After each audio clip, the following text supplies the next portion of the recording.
Hello, everybody. It is Tuesday, February 7th, 2023, and you are watching Wrestling Republic's daily broadcast. Now, before we get into today's show, I just want us, everyone here at Wrestling Republic sends up, our well wishes and our thoughts right now to Jerry the King Lawler, who unfortunately suffered a stroke today and has undergone surgery. Of course, we're all wishing for the best for him right now. And of course, that awful news that came out earlier today shocked us all, and yeah, we're hopeful he gets back to 100% very, very soon. But first of all, today, my guests. First of all, to my left, we have Soul. How are you, Soul? I'm very good, mate. But apparently all the Wrestling Public universe fans think this is some knockoff Triple H jacket. This is a Keshbach leather jacket, 100% genuine leather, very fancy. No Poundland knockoff Triple H jacket. You could have at least said Jay White. I mean, okay, fair enough. I'm going to be honest, I have seen quite a few of those comments in the last few days talking about it. But today I'm also joined once again to my right by Clark Taylor. I'm still getting used to this new camera. Oh, good. I'm stoked to be here, and I'm glad. I needed the jacket clarification from Soul. That's now that I know that's huge. I want you to know I was not one of the Triple H commenters, considering I've been here. But actually, on a more serious subject, I really do want to give my best wishes to Jerry Lawler. I know Ben already did, but that's just absolutely tragic, and a guy that's been through a lot medically in the last decade and a half, even, and just wish the absolute best to a total legend of professional wrestling. Absolutely. And like I said, that news shocked us all this morning. But he's undergone surgery now, so hopefully he's on the mend. We've got Melissa in the comments here. Hello, Melissa. But yeah. What's up, Melissa? Of course, let's get into it quickly. Last night's episode of Raw was certainly interesting. It feels like every segment was almost a highlight and a news story. It truly was one of the better Raws I've actually watched in recent times. One of the better ones under Triple H, I'd even go and say. Perhaps not from an in-ring standpoint, even though in-ring was all fine and good. In fact, the women's Fatal 4-Way I thought was fantastic. But it was just a really, really fun show, and it really does feel like we're on the road to WrestleMania now. But Edge opened up the show with a fantastic promo about the Judgment Day and how they've all individually improved since he made Judgment Day. And yes, he left Judgment Day Edge and all that, and they turned on him, but everyone in it has improved. And apart from Finn Balor, I think it's hard to disagree. I mean, Damian Priest seemed a bit like he just had no direction on the main roster. Now he's certainly has direction. Rhea Ripley's become an absolute beast, and Dominic Mysterio has stepped out of his father's shadow. I, for one, kind of do agree with this comment, but what do you think about that comment, Sol? I agree with it as well. I mean, Judgment Day, even when we were there at Clash of the Castle, no one kind of really took them seriously, but it seems like after this whole Dominic edition, they've kind of picked up in a weird way. Like Dominic's I'm going to say elevated Judgment Day, but giving it a fun element to it. Him and Rhea have just been absolutely enjoyable. I don't know. It's enjoyable, pure utter enjoyable. I like the whole opening segment. Obviously, Elimination Chamber, we're going to get Beth and Edge versus Finn and Rhea. Hey, I'm all for it. There's going to be a fun match. No, it absolutely will. And yeah, of course, Beth Phoenix, we basically predicted it last week. It was obvious. But Beth Phoenix and Edge will be taking on Finn Balor and Rhea Ripley at the Elimination Chamber. I'm going to get a bit more into the Elimination Chamber card later on, but what do you think about Edge's comment about the Judgment Day, Clark? The only thing for me that throws me off is I actually think as great as the sort of last few weeks have been with Rhea and Dominic, I still see the initial Judgment Day with Edge as something that was more powerful and something more dangerous, given the initial turn, and then the shock turn, while I was exciting when Balor took over the group. This rivalry has been too long for me. It was too long at SummerSlam almost. The involvement of Ray, it's outside of the work of Ripley and the comedic work on Dominic. I don't know how much it served Priest and Balor. I don't know if those were two names that I thought could be elevated to higher spots on the card for sure. I mean, we haven't seen Finn in a big spot on card outside of NXT basically since he got injured winning the Universal title, right? And so that would be my only complaint still is I'm not completely sold on the Judgment Day as a whole. Have they been more entertaining? Absolutely. Absolutely. And last night was another step in the right direction. Really don't know what you do though with Ripley being the Rumble winner and putting them in the mixed tag match at the Chamber. Seems pretty obvious that the heel side needs to win that one. While I've complained a lot about the Judgment Day taking too many losses, this would actually be one I think to finally finish all this. Beth and Edge need to get their comeuppance because I'm just done with the Edge and the Judgment Day thing. Because every time I see Edge on the same stage as the Judgment Day, I see them as the initial iteration where they were significantly more threatening. That is a very good point in regards to Rhea does kind of need to win. Or, I mean, I guess you can have Charlotte screw her. That's what you could do. You could have maybe Judgment Day try and cheat, and then Charlotte comes in to even the odds or something like that. I mean, that is a possibility. But they put themselves in a very, very difficult situation there. And perhaps they should have done this at the Rumble and then had Rhea win later in the night or something like that. Or had Rhea win the Chamber and then somebody else win and face Bianca. But another thing which we briefly talked about yesterday, and we talked in detail about this last week, was the Street Profits having singles qualifying matches for the Elimination Chamber. And the first one last night was Angelo Dawkins losing, as we thought, to Damian Priest. But Angelo did look good in defeat, but we'll get more into that later on when we talk about the other match. Now, the next thing I want to talk about is Baron Corbin. Dexter Lumis defeated Baron Corbin last night. And later in the night, JBL left Baron Corbin. And I mean, it feels like they're doing the entire Broke Corbin thing once again, I guess, where they're just making him look awful. But it just seems like, I'm guessing Triple H just doesn't have faith in Corbin, if I'm being completely honest here. It seemed like they've just not given the entire JBL thing a shot, because listen, I'm not the biggest Corbin guy, but I thought it had potential, if I'm being honest. So I really was shocked to see that JBL left him last night, and I'm hoping it goes somewhere. But a babyface turn just would not make sense at all for Corbin in my eyes. He just is one of those guys who has a punchable face. And yeah, I'm kind of, I guess, worried Triple H doesn't have any interest in him. And I'm surprised I'm saying that, as for a lot of his career, I've not been a big fan of his. But yeah, what about you, Clark? What do you think?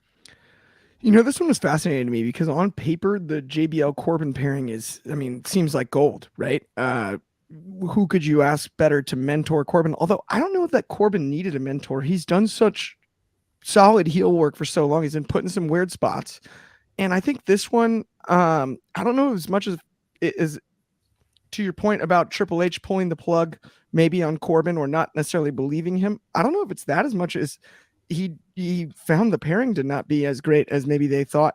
Well, outside of the APA segment, there's just some odd stuff, and it wasn't the fit, I think, partnership wise that we expected. And I'm hoping maybe we get a more vicious Corbin actually, as opposed to the bum Corbin. Maybe this bugs Corbin to the point where he goes, you know what?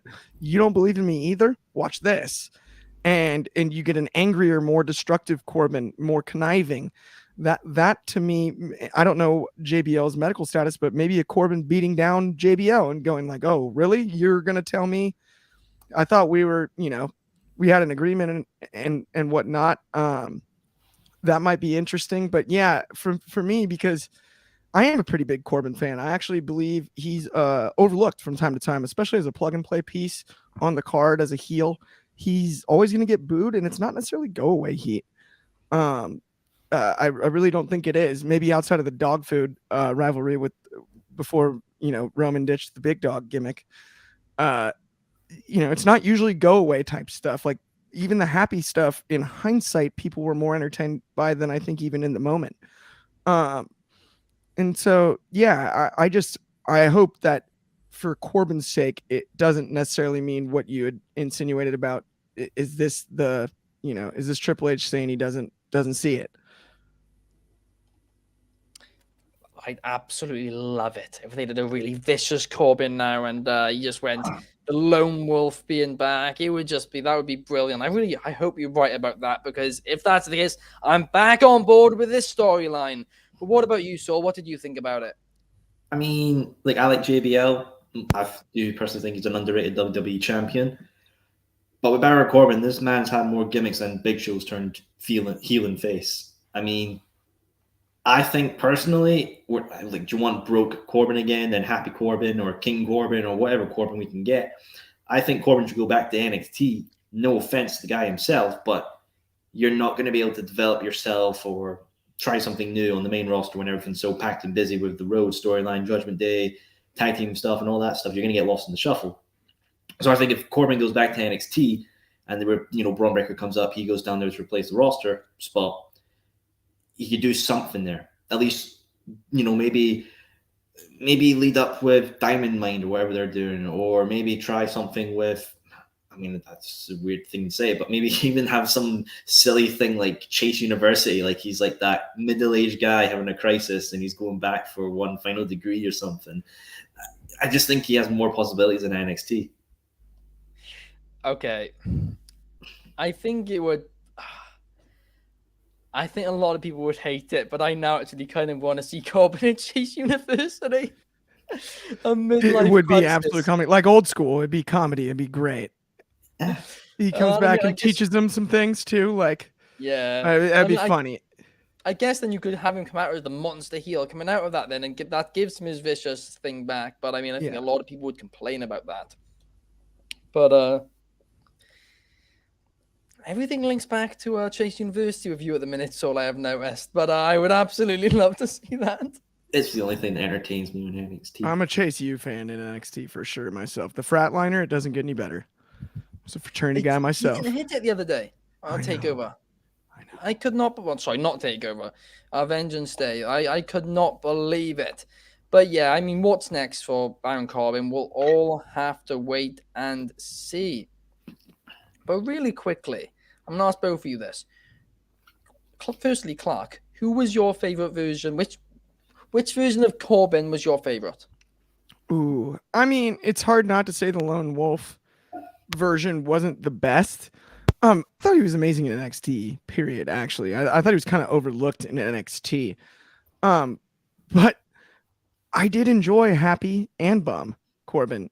I think he's entertaining. He's good on camera. He's good at talking. But if I do have to pick one, I'm going to go Lone Wolf.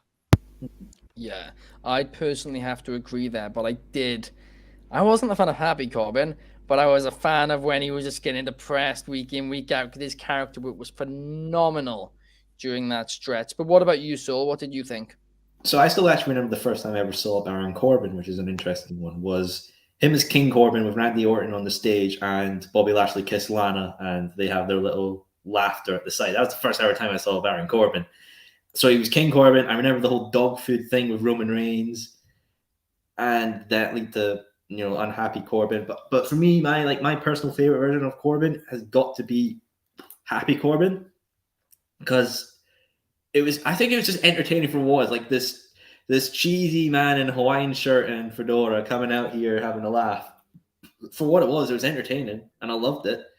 Better than what it was before. I mean, I've obviously not seen much of this lone wolf thing that I'm hearing about. But yeah, I'll take Happy Corbin any day. Did you know, Saul, Corbin used to have hair in NXT? Oh yeah, wasn't it like a really weird like mullet thing, or like really long?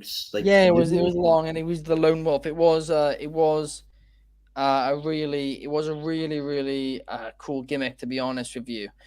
But we're now gonna move on to a segment which was quite weird, in all honesty, and that was Brock Lesnar, who came out and cut another promo in which you could tell that he was having the time of his life.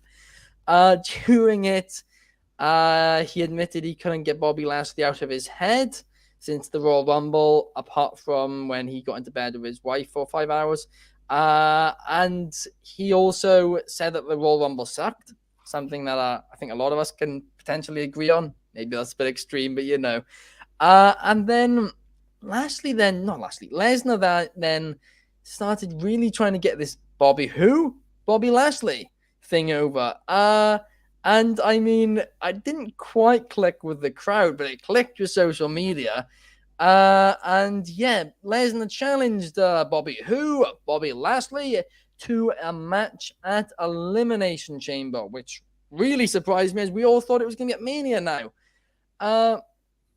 But yeah, Lashley came out and basically all but accepted it, but said he wanted his lawyer and manager to look at it first. Perhaps he's back with MVP. But yeah, I mean, I'm going to be honest here. I did not expect them to do this match at Elimination Chamber or this quickly at all. But what did you think about this segment and how quickly they're doing this, Clark? I love Brock Lesnar, as you know, and Bobby Lashley for that matter. But Brock, I totally love, and it cracked me up, him doing the Southern accent. That is, I mean, it's a little bit like Dominic, and the bad acting, such bad acting, it's good. It, just like the cadence and he sounded like a guy in a Western doing an accent that's not necessarily, has a Southern drawl, or that doesn't necessarily have a Southern drawl, just doing a Southern accent. But it worked with the cowboy hat and everything, and the Bobby. It was too funny, and I dug it. Entertaining. Did not expect Elimination Chamber either. I'm not sure it is Elimination Chamber still, even though they said it and did everything that they did. I'm not sure this match happens till Mania. I wonder if there's a way that they can drag it out on the way somehow. Maybe an injury angle where the Hurt Business injures Brock before the match at Chamber, so he can't compete, and then he has to work around like a whatever, broken leg, broken arm, broken, injured something, to kind of add a layer to their Mania match. That might not be a bad route to go. Either way, it's Bobby Lashley and Brock Lesnar, and we've wanted it for so long, and we've seen it a couple times now, but you can give me another one, and I don't have an issue, because I think we waited so long, and just the amount of athleticism between these two, and the physicality and the pace they can keep for people that big and strong and fast is so impressive. I could watch them wrestle for quite a bit longer and not be bored. So wherever the match does take place, whether it's Elimination Chamber or Mania, my expectations are still definitely high. Yeah, I mean, it almost makes me, no way they're gonna. I mean, they could do an injury angle, like you said, and I think I'm kind of hopeful that's what they do. Although fans who are in attendance won't be happy, but I can't, unless they did the injury angle at the end of the Elimination Chamber match. They did the match first, but then it's like you're giving us just too many Lashley Lesnars.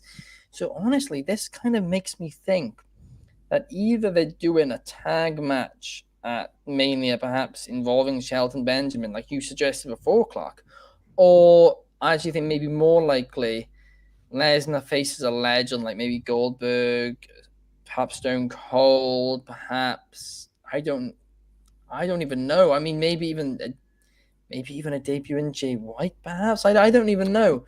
But I mean that one would be very weird. And quick question: was it in OVW that I believe that's the only time Shelton and Brock have technically teamed as the Minnesota Stretching Crew? Was that OVW where that happened? Yeah. And so it'd be cool if they did bring back that, maybe a Gable Steveson you had for a debut. Oh no! You actually no. That's University of Minnesota. I think it's sorry. Yeah, I didn't mean to. Gable. I think it's me Lesnar versus Gable. Or what about Minnesota Stretching Crew teaming together, all Minnesota Golden Gophers against Lashley and the Hurt Business, and then you get to Brock and Gable. Look, you've all got good choices there, but I think there's only one choice that I want to see Lesnar at Mania. It's a little hint from the Rumble. I want to see Lesnar versus Gunther for the IC title at Mania. Come on, imagine that. Gunther and Lesnar, even in a 20-minute match. That is going to be something. I honestly don't know how I got. When I was thinking in my head, I was going through all the possibilities. Who could Lesnar face? How did I get to Gunther? Of course, it's going to be Gunther. It's going to be him. I think bell to bell, that could be impressive. And now, what about this too? What if you do Minnesota Stretching Crew, add Gable Steveson, so you have the 3 Minnesota guys against Imperium as a way to bring No, Gable up they'll to the have the main IC roster? title on it. They're gonna have the IC title. You would think, but I'm just saying there's a way to get Gable on the main roster. I think that'd be a good backlash because match. in a 6-man tag, right, where he can kind of be protected by the other 2 veterans around him. See, the show straight after Mania, by the way, is in Saudi. So I think straight off that there are going to be some big matches. I think that's maybe where you're more likely to see like a 6-man or something. Yeah, I'll go with that part. Good call. Either or, right? Match. Go Gunther and then the follow-up. Yeah. No, it'd be crazy good to see. I mean, now we got the wheels running. I'm excited, and then watch them just do two Lesnar versus Lashley's now, because we've just outboxed WWE this entire road to WrestleMania. So we got to get the Minnesota thing going. We need to stop it. Yeah, I mean, I honestly think there's more chance that they just don't even acknowledge that, and they do Lesnar, Gable, or bring in Lesnar, or even have Lesnar and Gable team to face the Hurt Business. I think that's more likely than actually really acknowledging Shelton and Brock's past. But I mean, there's a lot of things they could do. I'm going to be honest, the Gunther thing really, really does excite me. But at the same time, if you are just moving Lesnar to Gunther, then you have the question of what to do with Lashley at Mania. So there's a lot of moving pieces to this, but that is what makes the road to WrestleMania so fun. But what did you think about the promo in itself, Sol? Oh, fine. Yeah, it was for what it was. I mean, from for Lesnar saying, going into his wife for 4 or 5 hours and then thinking of Bobby Lashley, I was a bit, that's sus me. Calm down. But I mean, Lashley, Lesnar do their thing. I mean, I personally myself, I think the last encounters with them have been a bit, crap. Like for all the hype people were building up, I just thought they, it's faltered really. Rumble one was involvement with Reigns. The Saudi one, which is a bit dull. Hopefully this one's a bit better. I hope. I mean, if it's not, I don't want to see it again. But it is what it is.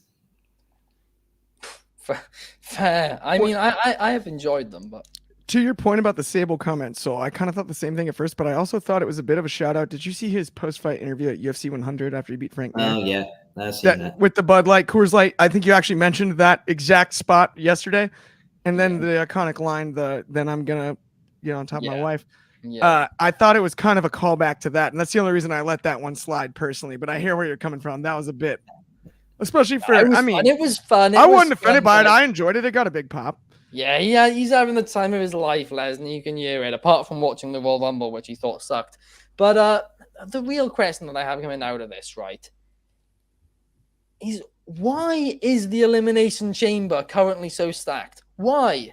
I mean, are they trying to make this more interesting than WrestleMania? I mean, we've now got, soon to be announced, Lesnar versus Lashley, Edge and Beth Phoenix versus Balor and Ripley, Reigns versus Sami Zayn, and then, of course, the 2 Elimination Chamber matches, both of which look very, very fun. I mean, this pay-per-view on paper could be the pay-per-view of the year. It really, really is stacked top to bottom.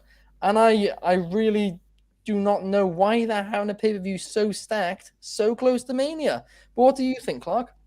They haven't been in Montreal in quite some time. That's a great wrestling city in Canada. It's going to be a big crowd. There's a lot of Canadians in relevant spots on the roster currently, on top of top stars peaking at the right time, and loopholes to fill in before Mania. I don't have a problem with it because I think it's one of those also stacked cards that you can piggyback off of, like the way we've discussed today. So to your point, while yes, it is a little bit alarming that it's the pay-per-view before Mania and it is so stacked, at the same time, would we prefer it to be underwhelming? I don't think so. And there's so many directions you can go, even as simple as and we'll probably get into it, we will get into it later, but the Cody Sammy debate.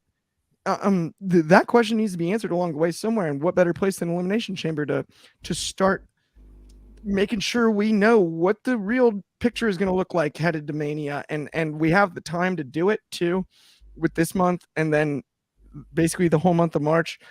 I'm, if anything, I'm excited about how good the card looks, because when the chamber was moved to between Rumble and Mania, I was a little nervous about the placement, but it does remind me of when No Way Out was the tweener pay-per-view between Rumble and Mania, which I thought were some of my favorite pay-per-views. I loved No Way Out. You know, they would often involve cages. We saw some chambers at some No Way Outs. We saw the 3 stages of hell between Stone Cold and Triple H at No Way Out, I believe, 01, that ended in the cage match. And so it gives me that kind of vibe. I know it's still called Elimination Chamber. Obviously, it's not called No Way Out, but I dig it. I don't have an issue with it, at least not yet.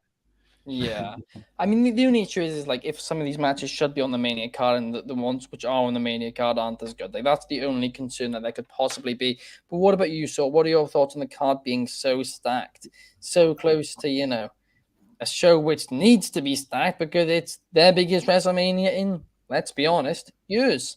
Well, look, I'll give me back the freeway. I need to see you guys' thoughts on this. Remember, Mania's 2 nights, guys. Mania's 2 nights. There's plenty of card to go around. All right? Just because they're shooting their shot now doesn't mean they can't reload the chamber and fire 2 more in April and March. All right? Calm down. Okay? You don't need to get your panties in a twist. I wasn't worried. Right? I am though, because it's 2 nights. That's why I am a bit concerned, because they've only got so many matches, and they've done long-term storytelling. That's been, I mean, Lesnar, Lashley, Edge and Beth versus Balor and Ripley, Reigns versus Sammy. Those 3 are matches which, in my opinion, should be on WrestleMania. Well, see, like I'll say for Mania, we could get Roman versus Cody, Bloodline storyline. You could get, Rhea and Charlotte. That's the storyline there. If we go down this route, Kevin Owens and Sami Zayn versus the Usos, that's a storyline there. Could get Edge and Finn, that'd be a storyline. They've already done it though, so But you might get it again. You never know what WWE's like. I'd be happy. I know we mentioned Lesnar and Gunther, but I'd be happy with Gunther and Sheamus and Drew in a freeway match for the IC title. I take that any day of the week. Same. We could have we could get Bianca Belair versus whoever wins the chamber. They could build something up from that. There's potential here, guys. It's true. It's true. I'm probably worrying about nothing, but it's just there's little time left. And, after you've watched WWE, for this past decade, you can't blame me for having trust issues, guys. We're heading into WrestleMania. I don't. Hey, just don't have issues and don't watch it. That helps. That's what I did. That would hurt. That would hurt the product here, too, though, so... But that would hurt the daily broadcast if he stopped watching. It's been good at the minute. Raw last night was tremendous. But then we had the women's fatal 4-way, which numero 1 Superfly is asking about here. What were our thoughts on it? Numero 1 Superfly is saying that personally they would have liked to see anyone besides Carmella winning. Nothing against Carmella, just would have liked to see someone else. And truthfully, I actually kind of agree. But yeah, Carmella won the women's fatal 4-way elimination chamber qualifying match. But Piper Niven really stole the show. She was the highlight of the match. Absolutely tremendous performance. In fact, tremendous performance from all 4 of the women. But yeah, I thought after her performance in the Royal Rumble and this match, Piper Niven should have certainly have been the one to go forward. So we're going to straight away take it to Wrestling Republic's man in Scotland. So what did you think about your, fellow Scotswoman losing last night? I wish I had a 5-piece choir just to pull up the sad violins for this absolute terrible disgrace. Terrible, sorry, emotional to hear. But I mean, I thought Piper was going to win because of her performance in the Rumble, but Carmella. Nothing against Carmella. I mean, when she had that whole fabulous theme as well, I thought that was a banger. And I was like, yeah, this is kind of fun. I like it.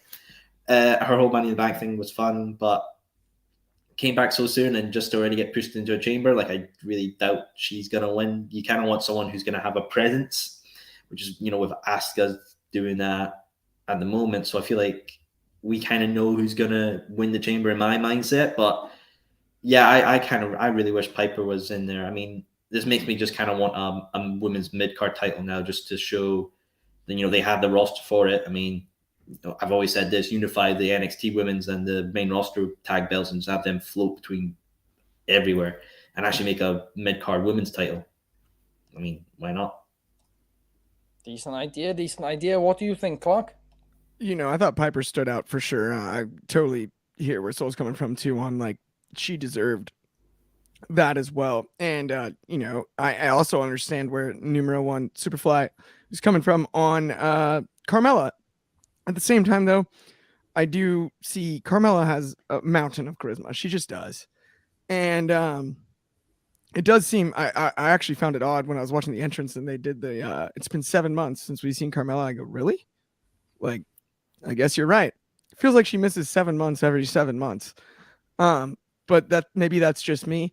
And maybe that's why she's getting the push again. With she's been having these injury here, injury there. But I can definitely see the charisma. I think it's been a long time since we've seen her have a sustained run without getting hurt, where it hasn't been stalled by some sort of an injury or missed time. And my only hope would be that she can stay healthy for the next few, weeks and months on end to be able to show us maybe that she's better than we realize or as good as we maybe thought she was before. Right. This is like the third long-term injury she's had in I think 3 years. That's a lot to deal with. So I do understand the booking in giving her that shot, but to all of you guys' points, Piper Niven was the standout of the match, and there's no debating that. Absolutely not. Then Shelton Benjamin and Cedric Alexander, formerly known as the Hurt Business, defeated Alpha Academy with MVP by their sides. So, I mean, Hurt Business seems to be getting closer by the day. And then Chelsea Green continued her Karen gimmick by losing to Asuka. I just really don't see where this entire Chelsea Green Karen gimmick is going. I don't see the longevity in it. It's funny the first couple of times. I feel like a month from now it's already going to be too old. I don't know. I just don't see there's any longevity in it at all. The complaining to Pierce, let me see your manager. Like, it's just a bit over the top. And I know that's what Chelsea Green likes or whatever, but I just don't see the longevity in it at all. But then, moving on from something which wasn't so good to something which was really good, Cody Rhodes came out to do what I presume was going to be a basic Road to WrestleMania promo. But to my surprise, the segment became an early segment of the year contender, which, of course, Kobe Wrestling Public awarded a 5-star promo to. Rhodes spoke about Sami Zayn and Roman Reigns before Paul Heyman came out, and the two kick-started the Reigns versus Cody feud. Cody cut an emotional promo on why he has respect for Paul Heyman, because he helped his father when his father needed help financially by booking him and actually paying him, which was quite funny because it was in the year 2000 when most of the ECW talents weren't actually getting paid. But Dusty got paid. But yeah, the two spoke highly of each other before Heyman then flipped the switch. And he claimed that the last thing Dusty ever told him was that Cody Rhodes was his favorite son, but Roman Reigns was the son he always wanted. This led to Cody Rhodes getting in the face of Heyman and cutting a phenomenal promo about why everyone has to make it personal. This promo alone got me invested in Cody versus Reigns. Paul Heyman once again did what he always does best, and I'm now hyped to see this at Mania. Definitely the right call to do Cody and Reigns. After I've thought about it now, if I'm being completely honest, what did you think, Clark? So I thought, of course, early contender for segment of the year. Paul Heyman is so damn good. You can't make it up. You really can't make it up. His timing, his patience, because you can tell the way when he works, his natural cadence of speaking may not be exactly aligned with his delivery in the ring, but you cannot tell the difference when he's cutting a promo, when he slows down the way he says Reigns, right? When he says Reigns and simple things like that, when he his facials, the way he holds and moves the mic, his body language, it's all so on point. He's such a pro's pro. One thing that did stand out to me is when Cody Rhodes said the name Sami Zayn, the crowd popped. And Cody had a weird look on his face early in the promo. And that'd be the only thing I would not call it a flaw, but it's the only thing that makes me a little bit nervous. Because as great as the Cody Rhodes and Dusty Rhodes story is, and all of this is, as great as it is, it's one of those stories I fear could get turned on if they overfeed us Dusty Cody, if they overfeed us this stuff. Now, that's difficult to say coming off a segment that was that good. But my biggest fear is if they overfeed us that stuff, that the crowd will turn and it will be a Sammy crowd, even post chamber. And I think it really, really, really, really matters how they book Sami Zayn at the chamber as far as the way this Cody storyline goes forward. Because as great as that segment was last night, Friday night, if Sammy cuts an amazing, outstanding promo on Roman Reigns to get us excited about that chamber match, we won't forget, but we won't remember the same way. We'll be thinking about that because we're all fans and we do watch both shows. So if that's the case, that's where we could run into trouble. Yeah, great point there. I'm a bit less worried after the promo last night, but it still very well could happen. What do you think, Sol? Yeah, I want a freeway for this as well because I'm going to be devil's advocate here. Bring everyone back, please. Okay. I need to know. Look, get me wrong. This promo was stellar, and this was great between Paul and Cody. The whole thing about Favre and all that, and Dusty and all that. He thanks him, and Paul actually does seem to get quite emotional at that as well. Like he was like, "Shit, you son of a bitch, you got me." And then the whole thing was like favorite son and all that. And don't get me wrong, I think this is a very good promo. Easily, if I feel like it could be a good top contender, maybe top 3 if nothing else comes out so far, but it's definitely solid. But here comes the but. This is not Paul Heyman and Cody Rhodes at Mania. This is Cody Rhodes versus Roman Reigns. Roman should be cutting these promos. Roman should be building this feud between him and Cody. You shouldn't have Roman having the wise man doing it. If you want this to be properly between them, Roman should be doing this. Roman should be egging Cody on and saying, I was Dusty's favorite son, not you or your brother in the other pissant company. You should have done something like that. Look, don't get me wrong. Love the promo. Nothing wrong with it. I ain't got nothing wrong with it, but I just feel you're building a WrestleMania main event match here. You should have the other guy building the match and not his advocate. Great point. The only reason that I would the reason I understand it is because, of course, Roman's got to focus on Sammy, the Elimination Chamber, which they also have to build for 2 weeks' time. And then after that, they can do Roman and Cody face-to-face. Because we all know that's going to happen.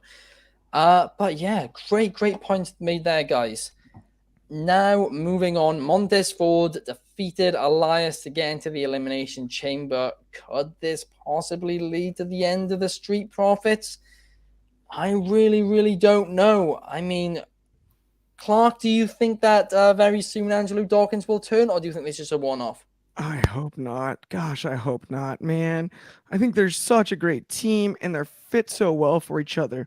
I don't know what the direction is for Dawkins post maybe a rivalry if he were to turn on Ford, and that's why I'm so fearful. Please keep them together for now. Let's get there when we get there, cross that bridge when we have to. We have seen in the past that there is a route, as Kofi Kingston, to be involved in a team or a tag team and not be, have to break up with the team to have a singles push. Big E too, right? We've seen that it is possible, and I think they can push Montez Ford in the singles division without splitting him and Dawkins up and without screwing up Angelo Dawkins, because I think he's so dang talented and he's gotten in shape and he looked so good in his match earlier on the card.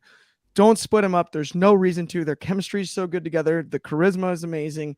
The promos are amazing. And that's how I feel about it. Keep the Street Profits the Street Profits. Great point now. So really, really quickly before we move on to our final topic, do you think this is leading to the end of the Street Profits? It possibly could lead to the end of Street Profits. By the end of the day, nothing can ever stay the same. You always got to have change.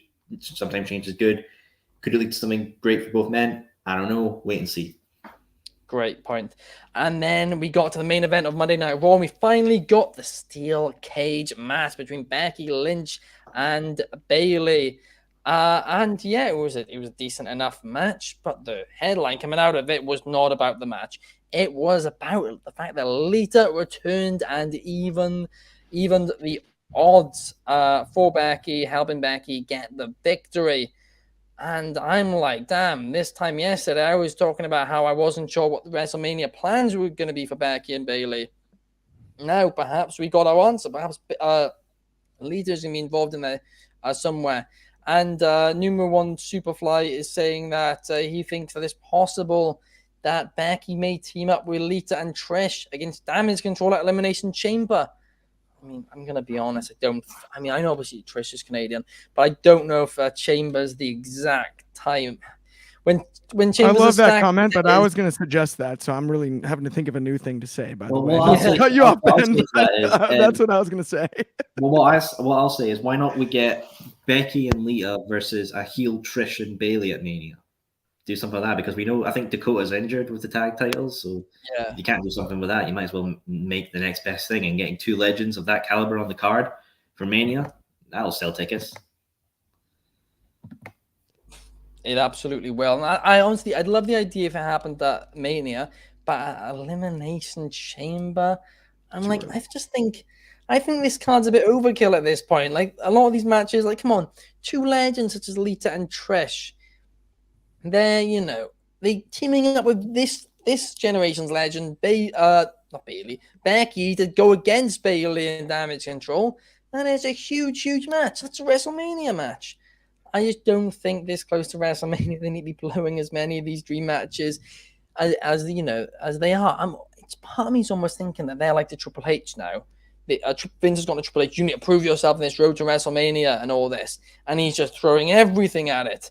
I'm worried that something like that's happening, because it seems very Triple H's booking so far has been very slow, and developing stories very slowly but precisely, and that just feels like he's just throwing everything at the wall. It's like, what? What do you think, Clark? It definitely sped up quickly, and I was going to throw in, I mean, you had red hair Becky Lynch, red hair Lita. Maybe throw Gigi Dolan if Trish Stratus isn't available as the third. Call her up for a six women tag. That might be fun. Just red hair crew. You never know. But yeah, in general, if that's what they're doing, it's gonna be a fun stretch. I don't know how you come out of that, because then you're gonna have to live up to this pace. But I don't mind it. I don't mind the speeding up a bit. I liked a little bit of the slower storytelling, and I love the Bloodline storyline, but we're going to speed it up a touch, and it's going to be big time across the board.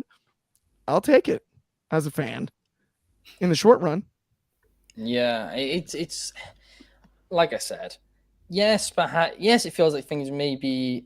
I'm just worried that they're throwing everything at the wall for Elimination Chamber, and then when we get a Mania, it won't be as good. That's what I'm worried about. But last night's episode of Raw truly, truly was tremendous from an entertainment standpoint. From an in-ring standpoint, it was good. Maybe not the best on Triple H, but from an entertainment standpoint, I'd argue that it was the best under Triple H. From start to finish, I was really, really entertained. And now it feels like this is happening on SmackDown, Raw every week now. They're really building to WrestleMania well, and I'm truly excited to see where they go from here. But that pretty much wraps up today's show, guys. Of course, it's been Tuesday, February 7th, and we'll be back here tomorrow, same time as today, 8 p.m. UK time. That is 3 p.m. Eastern and 12 Pacific. And what's that in Hawaiian? 9 a.m. Hawaiian Elysian time, my friends. Absolutely. Nice. And Chaos will be joining me and Clark on the show tomorrow. So we'll get his input on everything that's going on, because the road is getting thinner to WrestleMania. And of course, one episode I see Cinnamon Toast Crunch was shit, and now I'm replaced already. Jesus Christ. No. It doesn't work like that. But of course, if you want to see more from Soul, then the latest episode of the Soul Sessions is now available on the Wrestling Republic YouTube channel, and it is with none other than Billy Starks. So it'll be absolutely great. Make sure you guys It's a tune in gem. for Go that. watch it if you haven't. Go Yeah, watch and it. we'll give a little teaser to the viewers. Obviously, the 25th of February will be the 1 year anniversary of the Soul Ooh. Sessions, which is interesting. And I got a very special guest for the 1 year anniversary. These guys know who it is, but Don't say it. It's, Don't you say it. I hate I saying won't shit. say it. Don't say it. Nobody say it. Don't say it. Nobody, everyone quiet. We But know- yeah, don't it's say a it. big guest. The biggest. But I guest think of all. the lads here can say it's definitely going to be a real Oh, absolutely, interesting absolutely. It episode. is going to be must watch, guys. But thank you for watching. We will see you guys back here tomorrow. Have a great day.